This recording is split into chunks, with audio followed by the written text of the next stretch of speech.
Genesis chapter 38. And it came to pass at that time that Judah went down from his brethren and turned in to a certain Adullamite, whose name was Hirah. And Judah saw there a daughter of a certain Canaanite, whose name was Shuah, and he took her and went in unto her. And she conceived and bare a son, and he called his name Er. And she conceived again and bare a son, and she called his name Onan. And she yet again conceived, and bare a son, and called his name Shelah, and he was at Chezib, when she bare him. And Judah took a wife for Er his firstborn, whose name was Tamar. And Er, Judah's firstborn, was wicked in the sight of the Lord, and the Lord slew him.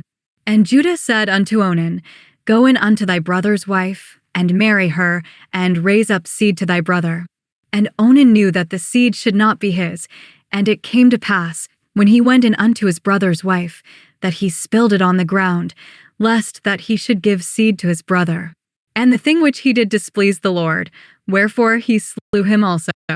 Then said Judah to Tamar his daughter-in-law, Remain a widow at thy father's house, till Shelah my son be grown.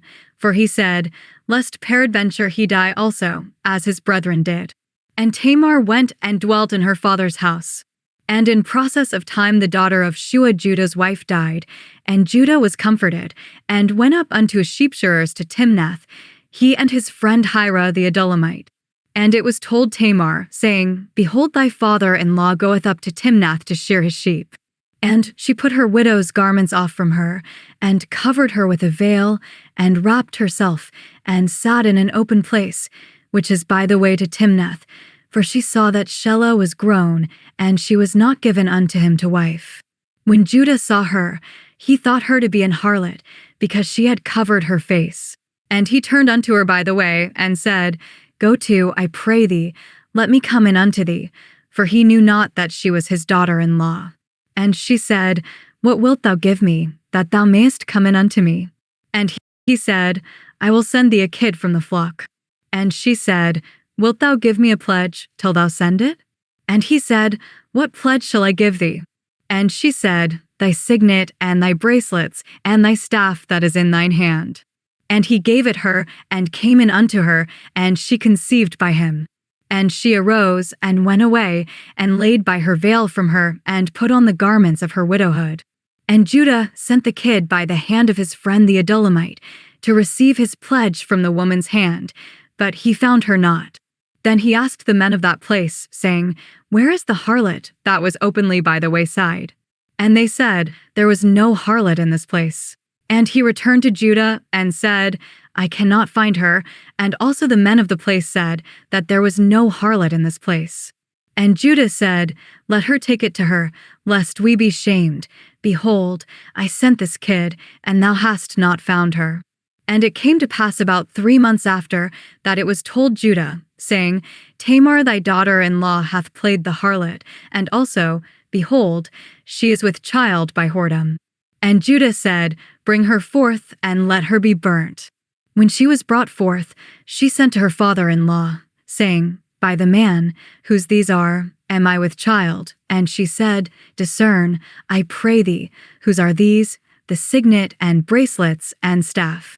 And Judah acknowledged them, and said, She hath been more righteous than I, because that I gave her not to Shelah my son. And he knew her again no more. And it came to pass in the time of her travail, that, behold, twins were in her womb. And it came to pass, when she travailed, that the one put out his hand, and the midwife took and bound upon his hand a scarlet thread, saying, This came out first. And it came to pass, as he drew back his hand, that, behold, his brother came out. And she said, How hast thou broken forth? This breach be upon thee. Therefore his name was called Pharez. And afterward came out his brother, that had the scarlet thread upon his hand, and his name was called Zara. Genesis chapter 38 summary. Judah left his brothers and lived among other people. He married a woman and had 3 sons named Er, Onan, and Shelah. When his first son Er grew up, Judah found him a wife named Tamar. But Er was very wicked, and the Lord caused him to die. Then Judah told his second son Onan to marry Tamar and give her a child for his brother. But Onan refused to do what was right, and the Lord caused him to die also. Judah told Tamar to wait until his youngest son Shelah grew up, but he did not keep his promise. After some time, Tamar realized she had been forgotten. So she made a plan. She covered her face and sat by the road where Judah would pass. Judah did not recognize her and went to her, promising to send a young goat as payment. As a promise, he gave her his signet, bracelets, and staff. Tamar became pregnant and went back home. Later, when Judah heard Tamar was with child, he was angry. But Tamar sent him the items he had given her, showing he was the father. Judah realized his mistake and said, "She has done what is right, because I did not keep my promise." When it was time for Tamar to give birth, she had twins. One was named Pharez, and the other was named Zara.